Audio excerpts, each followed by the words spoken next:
남편의 사무실 문을 열고 들어섰을 때 제 눈앞에 펼쳐진 그 장면은 제 가슴을 갈기갈기 찢어 놓았습니다. 저는 57살 평범한 가정주부입니다. 서울 외곽의 아파트에서 남편과 아들 하나를 키우며 살아왔죠. 남편은 중소기업에서 관리직으로 일하며 늘 바쁜 사람이라고 생각했습니다. 저는 그를 믿었고 그의 바쁜 일상을 이해하려고 노력했어요. 하지만 그날 우연히 그의 사무실에 들렀다가 제 인생을 송두리째 바꾼 사건을 마주하게 되었습니다. 그 충격은 아직도 제 가슴에 생생합니다. 여러분도 저와 함께 그날로 돌아가 제 이야기를 들어주시겠어요? 저는 늘 아침 6시에 일어나 남편의 아침밥을 차렸습니다. 그는 늘 회사에서 늦게까지 일한다고 했고 저는 그의 고된 하루를 위로하려고 따뜻한 밥상을 준비했죠. 남편은 59살 성실한 가장이라고 믿었습니다.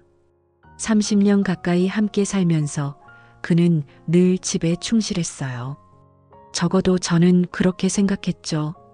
우리 아들은 이제 대학생이 되어 기숙사에서 지내고 집에는 저와 남편 둘뿐이었습니다. 남편은 최근 몇 년간 회사에서 승진하며 책임이 커졌다고 했어요. 야근이 늘어나고 주말에도 사무실에 나가는 일이 잦아졌죠. 저는 그를 믿었기에 의심하지 않았습니다. 회사에서 중요한 프로젝트가 있어서 그래라는 그의 말을 순진하게 받아들였어요. 그날은 금요일 오후 2시경이었어요. 남편이 집에 두고 간 서류가 있다고 전화가 왔어요. 여보, 미안한데 사무실로 좀 가져다 줄 수 있어? 오늘 꼭 필요한 거야. 그의 목소리는 다급했지만 평소처럼 다정했어요. 저는 별 생각 없이 서류를 챙겨 그의 사무실로 향했죠. 남편의 회사는 강남에 있는 작은 빌딩 5층에 위치해 있었어요. 엘리베이터를 타고 올라가며 저는 오랜만에 남편의 얼굴을 볼 생각에 설레기까지 했습니다. 평소엔 퇴근하고 11시나 12시에 들어오는 그를 이렇게 한낮에 만난다는 게 새삼 기뻤어요. 사무실 문을 열고 들어섰을 때 처음엔 아무 이상을 느끼지 못했어요. 직원들은 각자 자리에서 바쁘게 일하고 있었고 평소와 다름없는 분위기였죠. 남편의 사무실은 복도 끝에 있는 개인 공간이었어요. 문 앞에 서서 노크를 하려던 순간 문틈으로 이상한 소리가 들렸습니다. 낮은 웃음소리와 함께 낯선 여자의 목소리가 희미하게 새어나왔어요. 제 심장이 쿵쿵 뛰기 시작했어요. 뭔가 잘못됐다는 느낌이 들었지만 저는 스스로를 다독였어요. 아, 동료랑 회의 중이겠지. 내가 너무 예민한 거야. 그렇게 생각하며 문을 열었어요. 그 순간 제 세상은 무너져 내렸습니다. 남편은 책상에 기대 앉아 있었고 그의 앞에는 젊은 여성이 서 있었어요.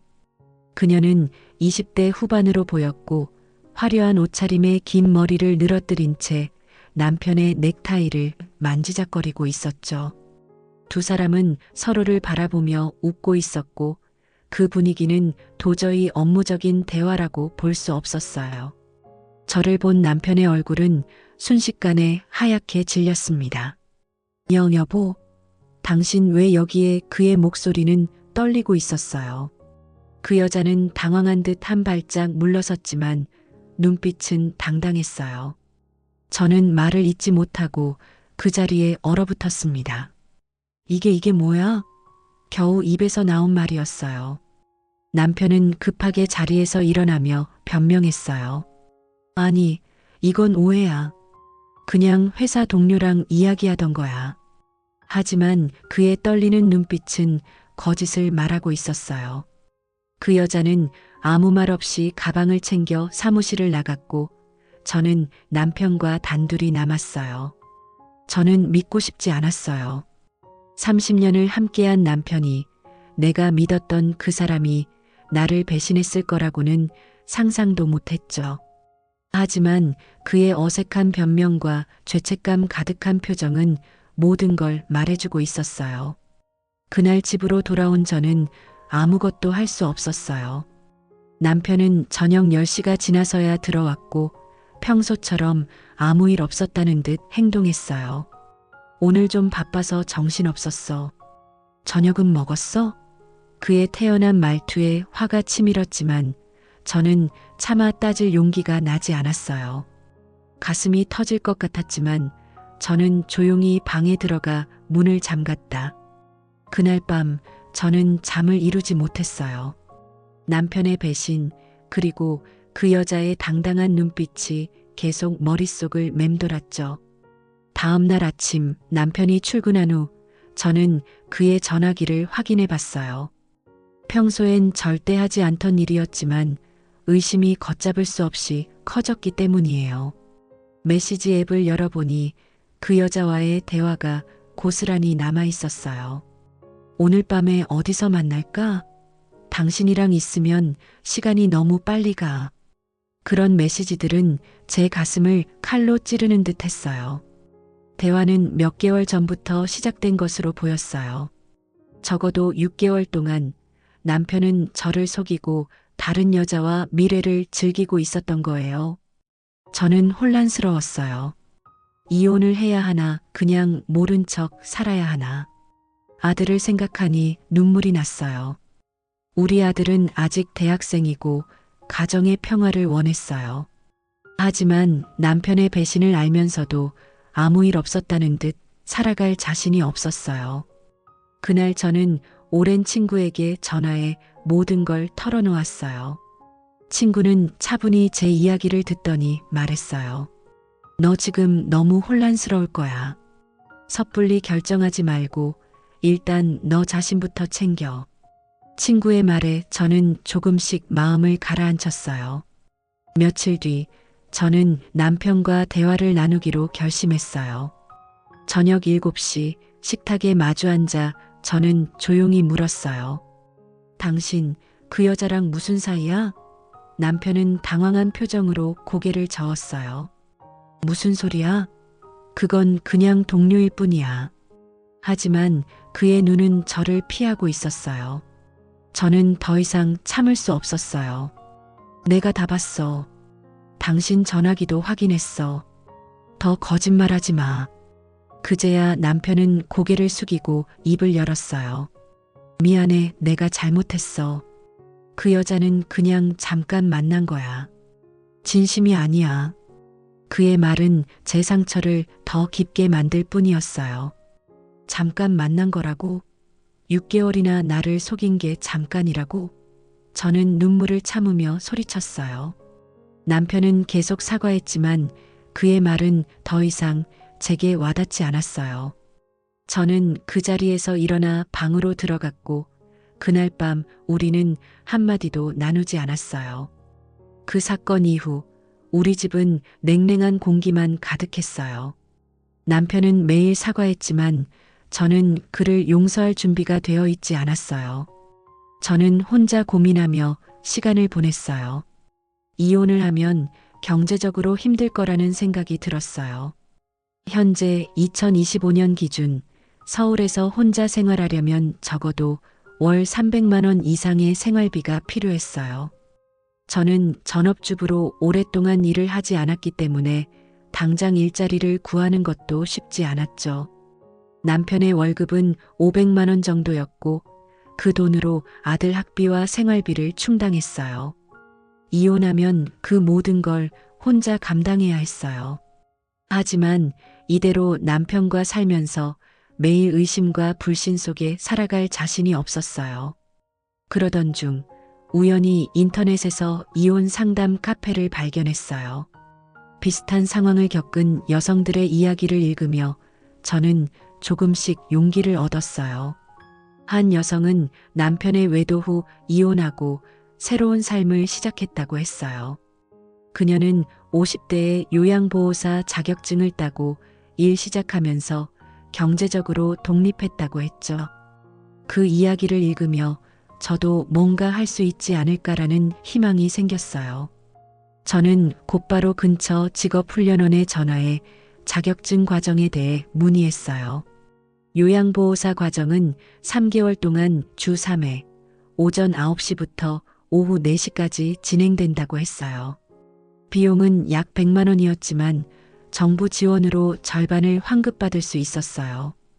저는 남편에게 말하지 않고 그 과정에 등록했어요. 아침 8시에 집을 나서서 훈련원으로 향하는 길은 낯설었지만 한편으론 설렜어요. 30년 만에 처음으로 저 자신을 위해 무언가를 시작한다는 느낌이었어요. 강의실에는 저 같은 중년 여성들이 많았고 다들 각자의 사연을 가지고 있었어요. 한 분은 자녀를 위해 이혼을 미뤘다가 결국 혼자 살기 위해 준비 중이라고 했어요.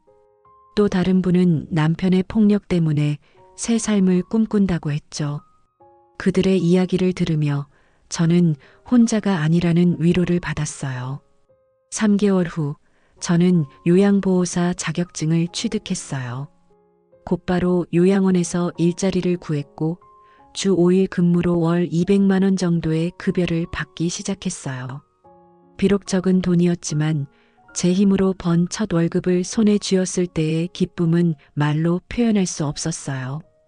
저는 그 돈으로 아들에게 작은 선물을 사보냈어요. 아들은 전화로 엄마 무슨 일 있어? 갑자기 왜 이렇게 달라진 거야? 라고 물었지만 저는 웃으며 그냥 엄마가 새롭게 시작하고 싶었어 라고 대답했어요. 그 무렵 남편은 여전히 저를 설득하려 했어요. 그 여자랑은 진짜 끝났어. 다시는 안 만날게. 우리 새로 시작하자. 하지만 저는 그의 말을 믿을 수 없었어요. 한번 깨진 신뢰는 쉽게 회복되지 않았죠. 저는 이혼을 결심하고 변호사를 찾아갔어요.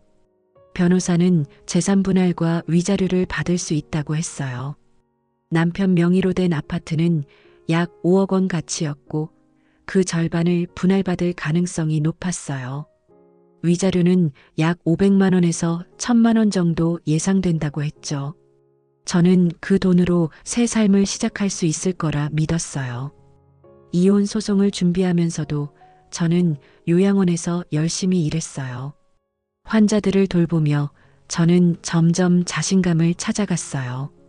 한 할머니는 제게 아가, 참 성실하네.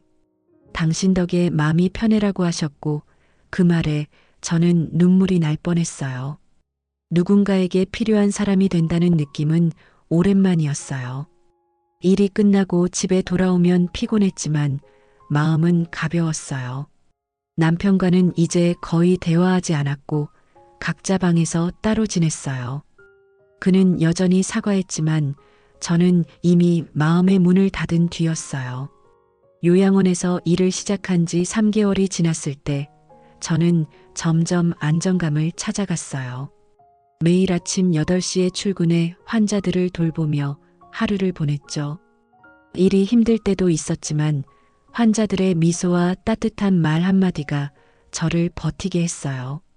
월 200만 원의 급여는 많지 않았지만 제 힘으로 번 돈이라는 사실이 저를 자랑스럽게 만들었어요. 저는 그 돈으로 작은 저축을 시작했어요. 2025년 기준 서울에서 독립적으로 생활하려면 적어도 월 300만 원은 필요했기에 저는 더 열심히 일하며 미래를 준비했어요. 남편과의 관계는 여전히 냉랭했어요. 그는 매일 저녁 9시쯤 집에 돌아와 사과를 반복했지만 저는 그의 말을 믿을 수 없었어요. 이제 그 여자와는 연락도 안 해. 제발 믿어줘. 그의 말은 공허하게 들렸어요. 저는 이혼 소송을 준비하며 변호사와 자주 연락했어요.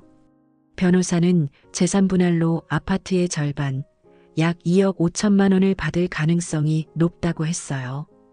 위자료는 500만 원에서 1000만 원 정도로 예상되었죠.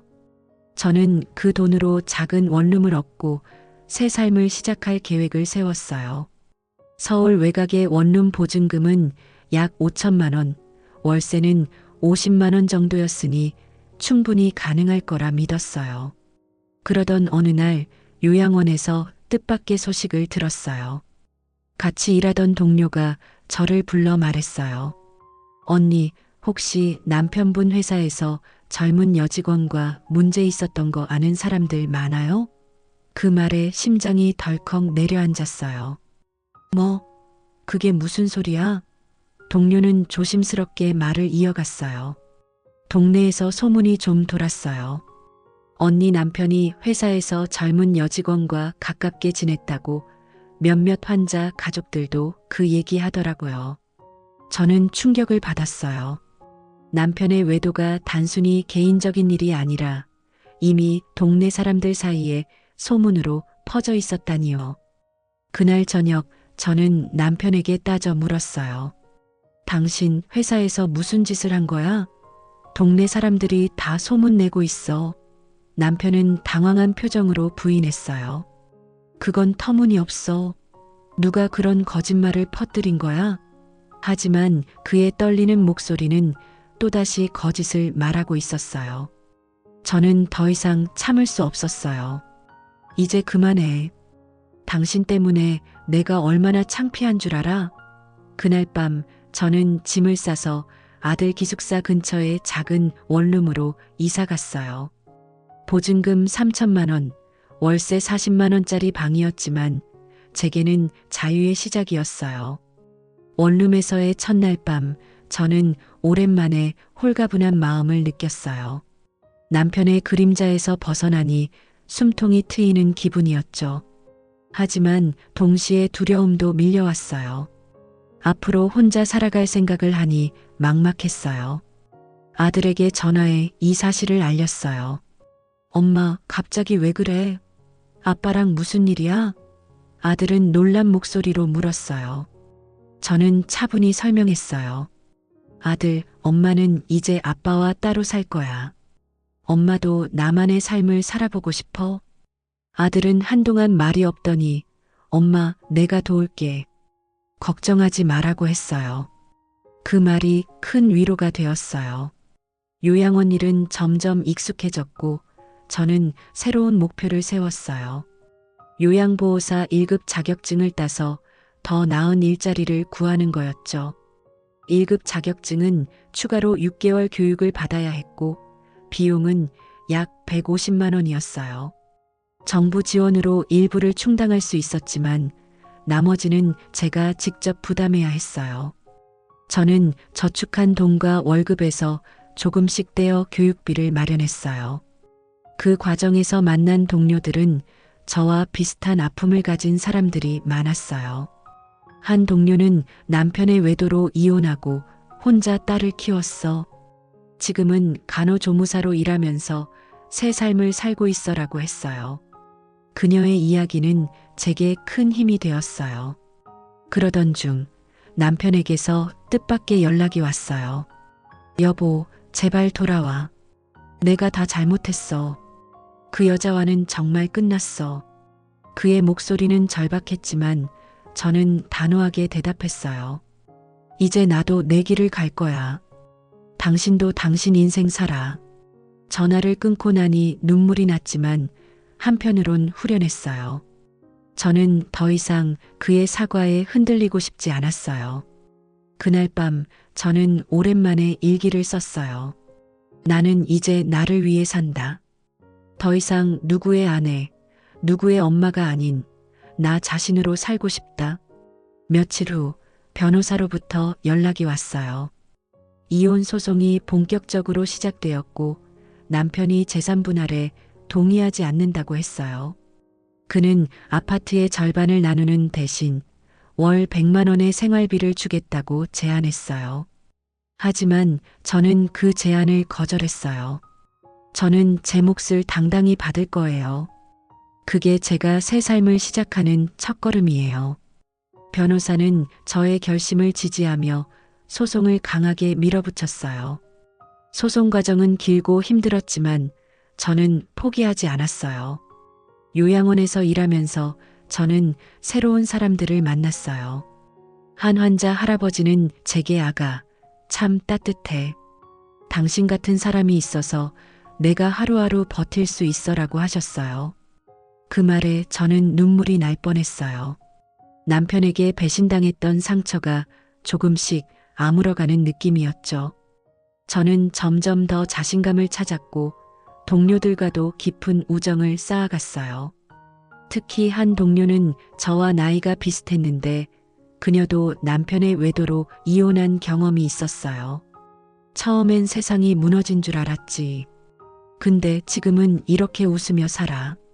너도 할 수 있어. 그녀의 말은 제게 큰 용기를 주었어요.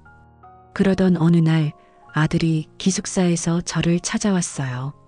엄마, 아빠가 요즘 많이 힘들어해. 그래도 엄마 선택 존중해. 내가 엄마 편이야. 아들의 말에 저는 울컥했어요. 고마워, 아들. 엄마는 이제 혼자서도 잘할 수 있어. 아들은 저를 꼭 안아주었고 그 순간 저는 가족의 소중함을 다시 느꼈어요. 남편과의 관계는 끝났지만 아들과의 연결은 더 단단해졌어요. 이혼 소송은 약 8개월째 접어들었어요. 남편은 여전히 재산 분할을 피하려 했지만 변호사의 도움으로 저는 점점 유리한 위치에 서게 되었어요. 법원은 아파트의 절반, 약 2억 5천만 원과 위자료 1천만 원을 지급하라는 판결을 내렸어요. 그 돈은 제게 새로운 시작을 위한 씨앗이 될 거예요. 저는 그 돈으로 서울 외곽에 작은 아파트를 얻을 계획을 세웠어요. 보증금 4천만 원, 월세 60만 원 정도의 집이면 충분히 생활할 수 있을 거라 믿었어요. 요양보호사 1급 자격증 교육도 순조롭게 진행되었어요. 강의는 매주 화, 목, 토요일 오전 10시부터 오후 5시까지였고 저는 열심히 공부하며 실습에 임했어요. 동료들과 함께 서로를 격려하며 공부하는 시간은 제게 큰 기쁨이었어요. 교육이 끝나면 월 300만 원 이상의 급여를 받을 수 있는 일자리를 구할 수 있을 거라는 희망이 생겼어요. 저는 점점 더 독립적인 삶을 꿈꾸게 되었어요. 그러던 어느 날 요양원에서 뜻밖의 제안을 받았어요. 요양원 원장이 저를 불러자네. 참 성실하네. 1급 자격증 따면 우리 요양원에서 팀장으로 일해볼 생각 없나? 라고 물으셨어요. 그 순간 저는 제 인생이 새로운 방향으로 나아가고 있음을 느꼈어요. 요양보호사 1급 자격증 교육을 마친 지 2개월째, 저는 드디어 시험에 합격했어요. 그날 합격 통지를 받고 눈물이 났어요. 57살에 새롭게 시작한 도전이 결실을 맺은 순간이었죠. 요양원 원장은 약속대로 저를 팀장으로 승진시켰어요. 월 400만 원의 급여는 제게 큰 힘이 되었어요. 2025년 서울의 생활비를 감당하려면 월 300만 원 이상은 필요했으니 이 돈이면 혼자서도 충분히 안정적인 삶을 꾸릴 수 있었어요. 저는 작은 원룸에서 벗어나 보증금 4천만 원, 월세 60만 원짜리 투룸 아파트로 이사했어요. 새 집에 짐을 풀며 저는 처음으로 내 공간이라는 느낌을 만끽했어요. 이혼 소송도 마침내 끝났어요. 법원은 남편에게 아파트의 절반, 약 2억 5천만 원과 위자료 1천만 원을 지급하라고 판결했죠. 남편은 마지막까지 재산 분할을 피하려 했지만 결국 법원의 결정에 따를 수밖에 없었어요. 저는 그 돈으로 아파트 보증금을 마련하고 나머지는 저축했어요. 이혼 서류에 사인하는 순간 30년의 결혼 생활이 끝났다는 사실에 눈물이 났지만 동시에 자유로워졌다는 안도감이 밀려왔어요. 저는 이제 누구의 아내가 아닌 제 자신으로 살아갈 준비가 되어 있었어요. 요양원 팀장으로서의 일은 책임이 컸지만 보람도 컸어요. 매일 아침 7시에 출근해 직원들을 관리하고 환자들의 상태를 체크했어요. 한 할머니는 저를 보며 팀장님, 참 따뜻해. 당신 덕에 여기 있는 게 행복해라고 하셨어요. 그 말은 제 상처받은 마음을 치유해 주었어요. 동료들과도 더 깊은 유대감을 쌓았어요. 특히 이혼 경험이 있는 동료는 저와 자주 이야기를 나누며 서로를 위로했어요. 우리 이렇게 살아도 충분히 행복할 자격 있어라는 그녀의 말이 제게 큰 힘이 되었죠. 그러던 어느 날 아들이 저를 찾아왔어요. 엄마, 결혼 소식 들었지? 아빠가 재혼 준비하고 있어. 그 말에 저는 순간 멍해졌어요. 이혼한 지 겨우 3개월 만에 남편이 재혼이라니요. 아들은 조심스럽게 말을 이어갔어요. 그 여자 엄마가 아빠 사무실에서 봤던 그 사람이야. 제 가슴이 철렁 내려앉았어요. 남편이 그 여자와 끝냈다고 거짓말했던 모든 순간이 주마등처럼 스쳐갔어요. 엄마, 괜찮아? 내가 아빠한테 뭐라고 할까? 아들의 걱정 어린 목소리에 저는 애써 미소를 지었어요. 괜찮아, 아들. 엄마는 이제 아빠 일에 신경 안 써. 너만 잘 지내면 돼.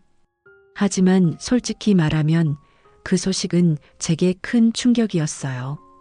그날 밤 혼자 새 아파트 거실에 앉아 창밖을 바라보며 울었어요. 30년을 함께한 남편이 그렇게 빨리 새 삶을 시작했다는 사실이 제 자존심을 짓밟는 것 같았어요. 하지만 곧 마음을 다잡았어요. 그가 새 삶을 시작했듯 나도 내 삶을 살아야 해. 저는 일기장에 이렇게 썼어요.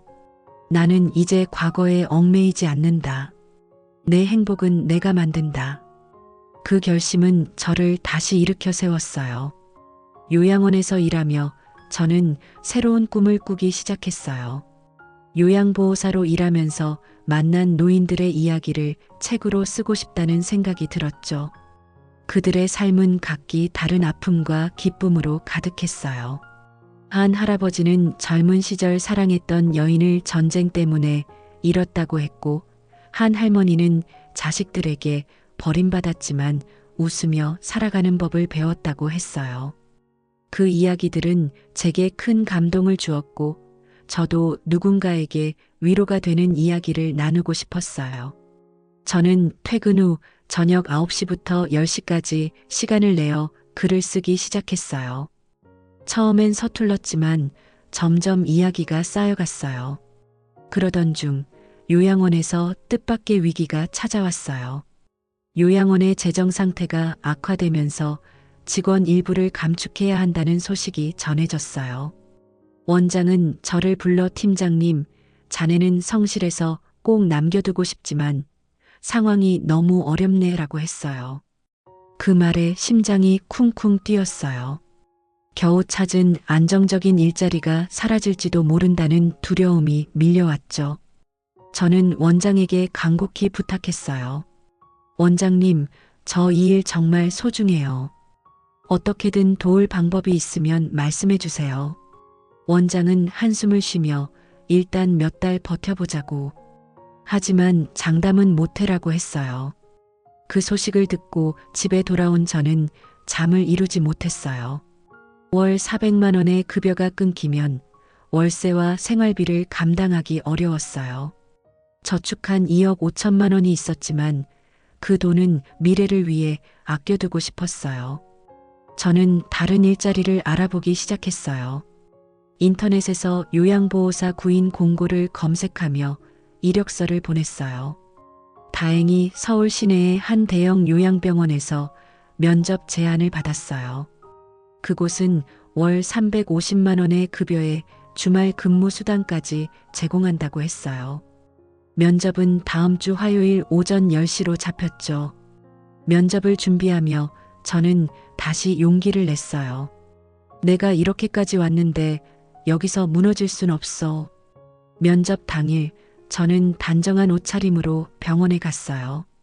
면접관은 제 경력과 요양원 팀장 경험을 높이 평가했어요. 자네, 노인들을 대하는 태도가 참 따뜻하네. 우리 병원에 딱 맞는 인재야. 그 말에 가슴이 벅찼어요. 며칠 후 합격 통보를 받았을 때 저는 기뻐서 소리쳤어요. 새 일자리는 다음 달부터 시작이었고 저는 기존 요양원에 사직서를 제출했어요. 새 병원에서의 첫날, 저는 설렘과 긴장 속에 출근했어요. 병원은 요양원보다 규모가 컸고 환자 수도 많았어요. 하지만 동료들은 친절했고 시스템도 잘 갖춰져 있었어요. 저는 매일 아침 8시에 출근해 환자들을 돌보며 새로운 루틴에 적응해 갔어요. 월 350만 원의 급여는 생활비를 충당하고도 저축할 여유를 주었어요. 저는 점점 더 안정적인 삶을 꾸려갔죠. 그러던 어느 날 우연히 동네 마트에서 남편을 마주쳤어요. 그는 그 여자와 함께 장을 보고 있었어요. 두 사람은 다정하게 웃으며 물건을 고르고 있었죠. 저를 본 남편의 얼굴은 순간 굳었지만 곧 어색한 미소를 지었어요. 오랜만이야, 잘 지내? 그의 말에 저는 차분히 대답했어요. 응, 나 잘 살아. 당신도 행복해 보이네. 그 여자는 저를 힐끔 보더니 아무 말 없이 고개를 돌렸어요. 저는 그들을 지나쳐 장바구니를 들고 걸어갔어요. 가슴이 조금 아렸지만 더 이상 그들에게 흔들리지 않았어요. 집에 돌아와 저는 책 쓰기를 계속했어요. 노인들의 이야기를 담은 원고는 어느새 100페이지가 넘었어요. 저는 출판사를 알아보며 원고를 보냈어요. 한 출판사에서 긍정적인 답변을 받았어요. 이야기가 참 따뜻하고 진솔하네요. 몇 군데 수정하면 출판 가능성이 높아요. 그 말에 저는 가슴이 뛰었어요. 출판 계약은 아직 확정되지 않았지만 제 이야기가 세상에 나갈지도 모른다는 생각에 설렜어요. 아들과의 관계도 점점 더 돈독해졌어요. 아들은 주말마다 저를 찾아와 함께 밥을 먹었어요. 엄마, 요즘 진짜 멋있어. 나도 엄마처럼 열심히 살아야겠어. 아들의 말에 저는 미소 지었어요. 아들, 너만 행복하면 엄마는 그걸로 충분해. 우리는 서로의 꿈을 응원하며 더 가까워졌어요. 새 병원에서 일한 지 6개월, 저는 점점 더 자신감을 찾았어요. 환자들은 저를 신뢰했고 동료들은 저를 의지했어요. 저는 매일 저녁 퇴근 후 글을 쓰며 꿈을 키워갔어요. 남편의 배신은 제 인생을 흔들었지만 그 덕에 저는 더 강해졌어요. 이제 저는 누구의 그림자도 아닌 제 자신으로 빛나는 삶을 살아가고 있어요. 새로운 요양병원에서 일 시작한 지 10개월이 되었을 때 제 삶은 완전히 다른 궤적을 그리고 있었어요. 매일 아침 8시에 출근해 환자들을 돌보며 보람을 느꼈고 월 350만 원의 급여는 저에게 경제적 안정감을 주었어요. 2025년 서울의 생활비 기준으로 월 300만 원이 필요했으니 저는 월세 60만 원과 생활비를 충당하고도 매달 50만 원씩 저축할 수 있었어요. 이혼으로 받은 재산분할 2억 5천만 원과 위자료 1천만 원은 비상금으로 아껴두었죠. 저는 이제 혼자서도 충분히 삶을 꾸릴 수 있는 사람이 되어 있었어요. 책 쓰기는 제게 새로운 열정을 불어넣었어요. 노인들의 이야기를 담은 원고는 출판사와의 몇 차례 수정 끝에 드디어 출판 계약을 맺었어요. 출판사는 이 책은 많은 이들에게 위로가 될 거예요 라며 저를 격려했어요. 출판 비용은 약 300만 원이었지만 출판사가 절반을 지원해 주었고 나머지는 제 저축으로 충당했어요.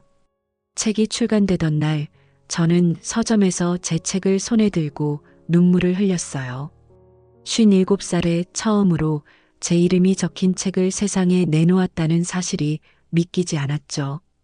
책은 소소하지만 꾸준히 팔렸고 독자들로부터 이 이야기가 제게 큰 힘이 되었어요 라는 편지를 받을 때마다 가슴이 벅찼어요.